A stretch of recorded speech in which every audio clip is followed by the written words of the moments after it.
नमस्कार साथियों, मैं इमरान सर। मंथन का ये दौर जिसको हमने बहुत प्रारंभ में शुरुआत किया था और बहुत एक अच्छी पॉजिटिव थिंकिंग के साथ शुरुआत किया था, ये बढ़ता जा रहा है। बहुत मस्त ये दौर है और इस दौर में हमने काफ़ी लोगों का इंटरव्यू कराया और वो सभी जिनका इंटरव्यू सेशन ये मंथन का चल रहा है, इस मंथन के इंटरव्यू सेशन में अमूमन हमारे यहाँ जो बच्चा पढ़ रहा है, जो बच्चा पढ़ चुका है, उन्हीं का हो रहा है। उनसे बात विचार किया जा रहा है कि जो आज की वर्तमान युवा पीढ़ी है उसमें कहाँ कहाँ कमियां आ रही है, उनकी सफलता में वो कौन कौन से अवरोधक हैं, डिवाइडर है जो उनको रोक रहे हैं, उनको आगे बढ़ने से रोक रहे हैं। उनके गार्जियंस हों, वो एजुकेशन सेक्टर हो, सामाजिक सेक्टर हो, आर्थिक सेक्टर हो, कौन कौन सा सेक्टर है जो मेरे बच्चे को परेशान कर रहा है, आज के प्रतियोगी को परेशान कर रहा है, उसी पे चर्चा है। और इस चर्चा में आज हम आगे बढ़ते हुए एक नए प्रतियोगी जो हमारी पुरानी छात्र हैं, मंतशा नाम है आपका, आज आ चुकी हैं। मंतशा, आपका स्वागत है। Thank you sir. और जरा तेज बोलना ताकि लगे खाना पीना खाए हो। और मंतशा कब पढ़े आप हमारे कौन सत्र में? सर अभी 24 में। 24 में जी। 23-24 का स्लॉट आपका रहा। जी। ठीक है, कहाँ के रहने वाले हो? मेजा प्रयागराज। मेजा प्रयागराज के रहने वाले। और स्पष्ट बोलो, जरा तेज बोलो। कितने भाई बहन हो? 2 बहन हैं। 2 बहन, भाई नहीं? नहीं। पिता क्या करते हैं?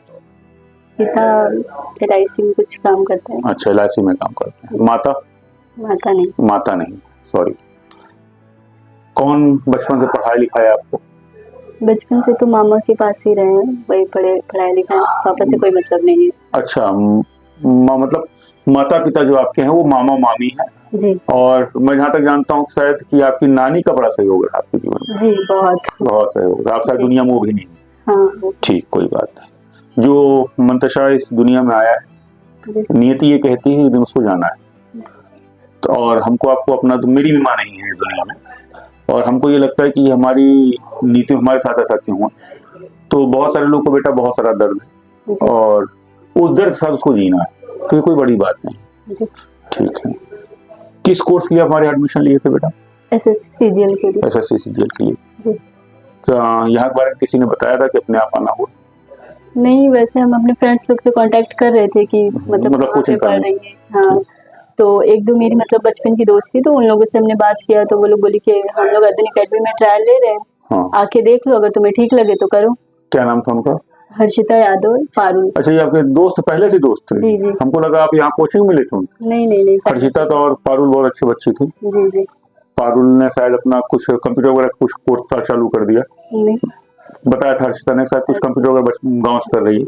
मगर मैंने हर्षिता से कहा, तो मैंने कहा कि निर्णय लेने से पहले एक बार हमसे बात करना था उसको कि मैं आंसर ये करने जा रहा हूँ। मैं उस सभी बच्चों को ये कहना चाहता हूँ कि जो अगर आप IAS तैयारी कर रहे हो, किसी से मेरे यहाँ पढ़े हो, अगर कोई आप निर्णय ले रहे हो जी, तो WhatsApp नंबर सबके पास है मेरा, तो एक बार मुझसे कम से कम पूछ तो लो कि करना क्या है, रियल कैसे करना। क्योंकि मुझे ये लगता है बेटा कि एक निर्णय अगर आपने गलत ले लिया तो आपके पूरे फ्यूचर पे ज्यादा उसका लोड बढ़ता है। तो डिसीजन लेने से पहले एक बार उनसे बात करो जो तुमसे ज्यादा सुपीरियर है, तुमसे ज्यादा जीवन दिया है उन्होंने। 14 साल हो गया देते देते।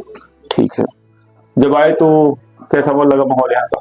सर यहाँ का एटमॉस्फेयर बहुत अच्छा था। मतलब जो स्टूडेंट थे एक एक बच्चे से कनेक्ट हो रहे थे, आई कांटेक्ट अच्छा था। एक एक बच्चे से, अगर एक बच्चा पीछे भी बैठ रहा है तो उससे भी मतलब एक एक टीचर रिलेट होते थे, उससे जाके बातचीत करते थे। गधा टाइप के जो होते थे, जिसे हम कहते हैं गांव में गधा कहते हैं और शहर में उसको हम क्या बोलते हैं, बैक बेंचर्स बोलते हैं। ठीक है। क्या सबसे कमजोर सब्जेक्ट रहा आपका?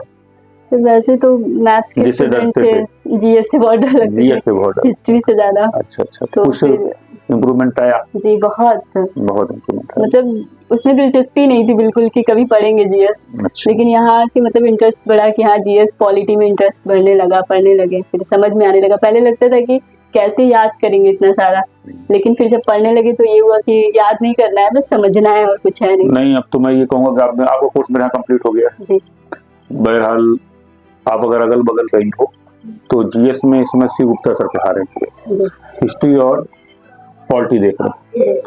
अगर अगल बगल कहीं हो तो मैं जरूर कहूँगा कि एक बार उनसे GS हिस्ट्री और पॉलिटी अगर आपको कमजोर है और आपको डर लगता था उससे, तो एक बार उनसे पढ़ते थे। उन्हें पढ़ाने का जो मेथड है वो बहुत अच्छा है। और अगर यहाँ नहीं आ पाओगे तो हम बहुत जल्द ऑनलाइन लेकर आएंगे, तो ऑनलाइन आप उनसे पढ़ सकते हो। ठीक। यहाँ आपकी कोचिंग कंप्लीट हो गई है जी। सबसे अच्छी बात क्या लगा आपको कि कब कोचिंग कंप्लीट होने के बाद इमरान सर बुलाकर इंटरव्यू भी चालू है?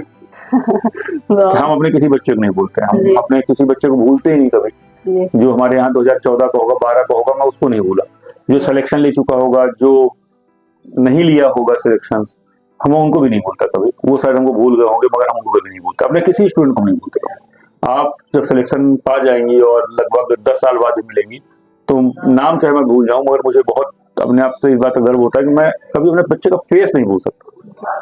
तो यहाँ का सफर पूरा हो चुका है आपका। जी, कितना % तैयारी हो चुकी है आपकी? ईमानदारी से बताना। 80%। 80% तैयारी पूरी हो चुकी है। जी। कितने घंटे इस समय घर पे अपना दे रहे हो?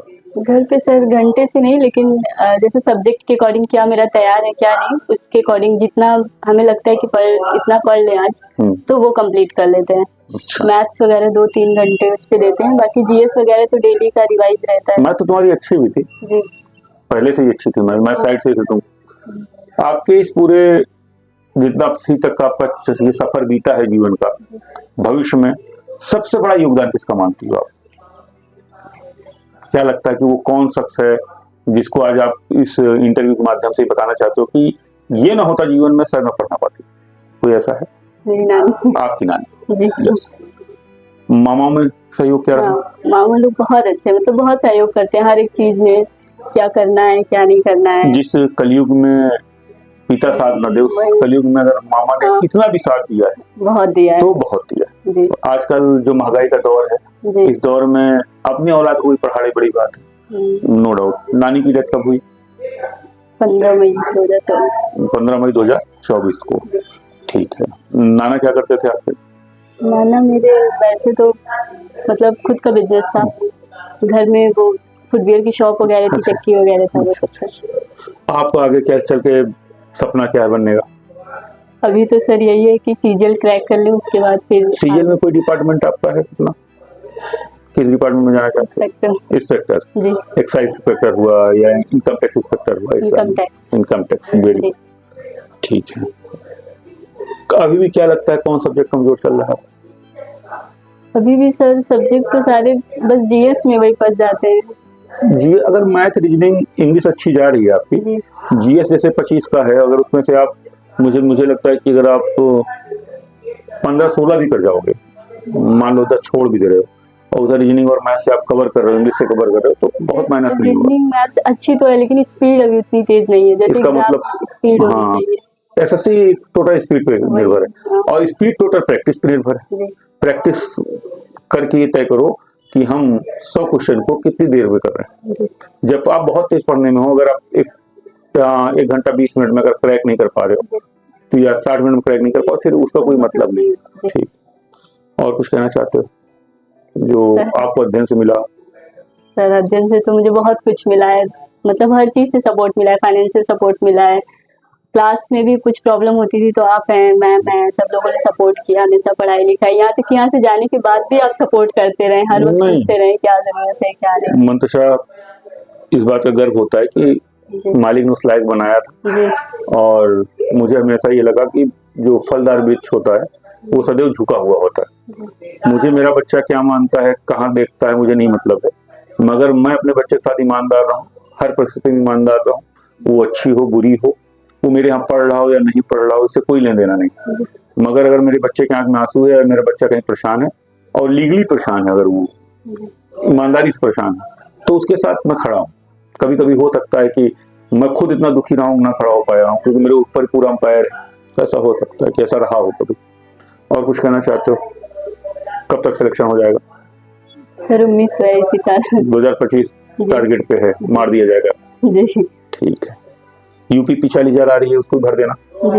लेखपाल भी आने जा रही है, उसको भी भर देना। एसएससी, देखिए मैं फिर कहता हूँ, एसएससी टारगेट पे रखिए, मगर जो भी उसके इर्द गिर्द एग्जाम आए उसको क्रैक करके सबसे पहला काम करिए, अपने मामा के ऊपर का वो बोझ, बोझ ही कहा जा सकता है, इकोनॉमिकल, प्यार नहीं कम हो सकता, मगर इकोनॉमिकल हल्का सा उनके ऊपर का जो लोड है कम होगा, तो उससे उनको भी आसानी होगी और आपका कॉन्फिडेंस भी बढ़ेगा।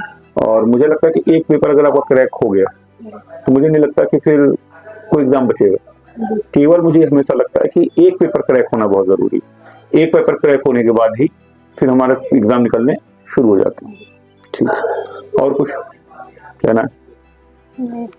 बस आपका शुक्रिया करना है। ठीक है, शुक्रिया। आप भी उतनी दूर से आपके यहाँ पे कोर्स कंप्लीट हो चुका है, उसके बावजूद आप आए, अपना इंटरव्यू दिए, और ईश्वर से एक प्रार्थना है कि एक इंटरव्यू आप तब दें जब आपकी सरकारी नौकरी लग जाए और यहाँ बैठे हैं आप मेरे सामने।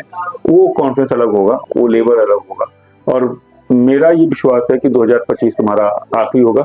अगर मेरे माध्यम से आपके मामा मामी परिवार का कोई सदस्य खाला अगर इस बात को सुन रहे हैं तो उनको मैं बहुत शुक्रिया करना चाहता हूँ कि उन्होंने उस यतीम को पढ़ाया जिसको हर आदमी नहीं पढ़ा सकता। दूसरी बात ये भी कहना चाहता हूँ कि जहाँ भी ईश्वर होगा आपको देख रहा होगा, आपने बहुत नेक काम किया है, और इस बच्चे के अंदर वो पोटास है या इस बच्चे के अंदर वो क्षमता है, वो एग्जाम क्रैक कर सकती है। आप सब सहयोग करिए, मेरा जहाँ सहयोग होगा मैं करता रहूंगा, और इसी के साथ धन्यवाद।